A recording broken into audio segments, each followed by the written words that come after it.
اللہ رب العالمین کا احسان، اس کا فضل، اس کا کرم، اس کا انعام کہ ایک مرتبہ مجھے اور آپ کو، ہم سب کو، تمام مسلمانوں کو ماہ رمضان المبارک میسر آ چکا ہے۔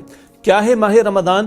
ہماری اصطلاح میں اگر اسے سیزن کہا جائے تو بہترین لفظ ہے۔ سیزن ہم سب لوگ جانتے ہیں، کاروبار کا سیزن، پروفیشن کا سیزن، الیکشن کا سیزن وغیرہ وغیرہ۔ سیزن کی تیاری پہلے سے ہوتی ہے اور سیزن میں آرام کم ہوتا ہے اور کام زیادہ ہوتا ہے اور کمائی بھی زیادہ ہوا کرتی ہے۔ تو کیا خیال ہے؟ اللہ نے تو فضل فرما دیا، اللہ ہم سب کو ایمان، عافیت، صحت، سلامتی عطا فرمائے۔ جنت کے دروازے کھلے، کوئی بند نہیں ہے، جہنم کے دروازے بند ہیں، کوئی کھلا نہیں ہے۔ نیکی کرنے والوں کے لیے پکار لگ رہی، آگے بڑھو، نیکی کر لو، اور بدی کرنے والوں رک جاؤ، باز آ جاؤ۔ ہر رات میں اللہ تعالیٰ کی طرف سے مغفرت کے فیصلے ہو رہے ہیں۔ نفل کا ثواب فرض کے برابر عطا ہو رہا ہے، فرض کا ثواب 70 فرضوں کے برابر عطا ہو رہا ہے۔ رحمت کا عشرہ ہے پہلا، مغفرت کا عشرہ ہے دوسرا، جہنم سے آزادی کا عشرہ ہے تیسرا۔ کیا ارادے میرے اور آپ کے؟ اللہ کے پیغمبر صلی اللہ علیہ وسلم نے ارشاد فرمایا ہے کہ نماز ایسے ادا کرو گویا تمہاری زندگی کی آخری نماز ہو۔ یہ تو حدیث مبارک ہے۔ سمجھ لیتے ہیں کہ رمضان ایسے گزارنا ہے کہ شاید میری آپ کی ہماری زندگی کا آخری رمضان ہو۔ کیا ارادے ہیں؟ اللہ کو پا لینا، اللہ کی جنت کو پا لینا، اللہ کی رضا کو حاصل کر لینا۔ اس ماہ مبارک میں آسان کر دیا گیا ہے، اپنے اوقات کی حفاظت کرنی ہے۔ اللہ تعالیٰ مجھے اور آپ کو توفیق عطا فرمائے۔ یہ نیکیوں کا موسم بہار تو آ گیا اور اجر و ثواب بڑھایا جا رہا ہے، لیکن یاد رہے جیسے کسی وقت یا جگہ یا دن یا رات میں اجر بڑھ جاتا ہے برکت کی وجہ سے، اسی طرح اس وقت یا جگہ یا دن یا رات میں گناہ کریں تو شدت بھی بڑھ جاتی ہے۔ بچنا ہے گناہوں سے اور ڈرنا ہے اللہ تعالیٰ کی ناراضگی سے۔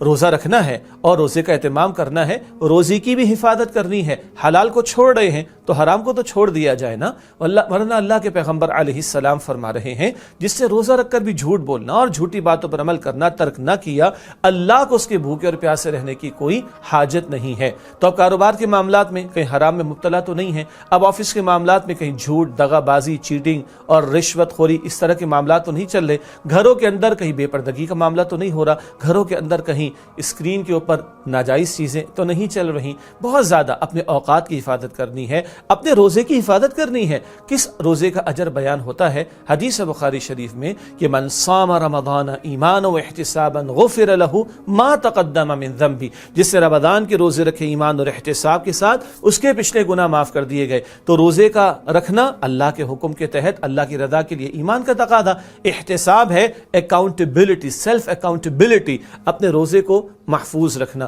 حلال کو چھوڑ دیتے ہیں نا، کھانا پینا چھوڑ دیا ہے، زوجین کا تعلق قائم کرنا روزے کے دوران میں چھوڑ دیا، تو اب حرام کو چھوڑنا ہے۔ یہ لٹمس ٹیسٹ ہے۔ اگر ہم چاہتے کہ ہمارا رمضان کے بعد کا زندگی کا معاملہ بہتر ہو، اگر ہمارا شوال ہم چاہتے کہ شعبان کے مقابلے میں بہتر ہو، تو آج جب رمضان ملا ہوا ہے، اس کے روزوں کا اہتمام ہو رہا ہے، تو ان روزوں کی حفاظت بھی کرنی ہے۔ صرف بھوکا پیاسا نہیں رہنا، اب آنکھ کا بھی روزہ اور کان کا بھی روزہ، زبان کا بھی روزہ اور دل اور دماغ کا بھی روزہ، ہاتھ اور پیر کو بھی روزہ اور پورے وجود کا روزہ۔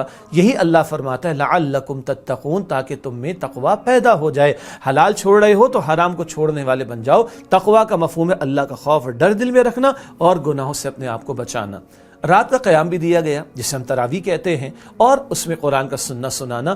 ہاں، ایسے مقام پر تراویح ادا کریں جہاں کم سے کم حافظ صاحب جو سنانے والے وہ مناسب انداز سے اور مناسب رفتار سے قرآن حکیم کی تلاوت کریں۔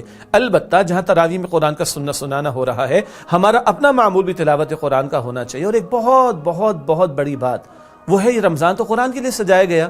شہر رمضان الذی انزل فیہ القرآن، البقرہ آیت نمبر 185 ہے۔ رمضان کا مہینہ وہ ہے جس میں قرآن نازل کیا گیا، تو تراویح میں بھی تلاوت ہو، ویسے بھی تلاوت ہو۔ لیکن کیا اچھا ہو کہ اس ماہ مبارک میں ہم ارادہ کریں، ہم قرآن کو سمجھیں گے، قرآن کا ترجمہ، قرآن کی تشریح مساجد میں بیان ہو رہا ہو، کہیں اور بیان ہو رہا ہو، ہم خود اس کا مطالعہ کر لیں۔ علماء کے تراجم تفاسیر موجود ہیں، جہاں کوئی ترتیب بن سکے ترتیب بنائیں، تاکہ اس ماہ مبارک جو رمضان کا مہینہ قرآن حکیم کے لیے سجایا گیا، اس سے بھرپور استفادہ کرے۔ آخری بات آج کی نشست میں، اور وہ یہ ہے، جبریل علیہ السلام نے بد دعا کی تھی، اللہ اکبر، اور نبی علیہ السلام نے آمین فرمایا تھا۔ وہ ممبر والی حدیث، ایک ایک سیڑھی پر آمین حضور نے کہا۔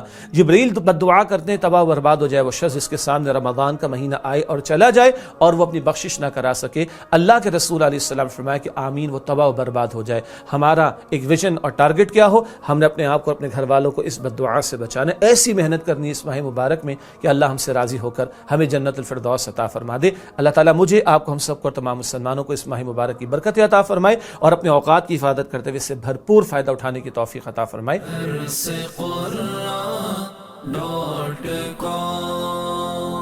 www.darsequran.com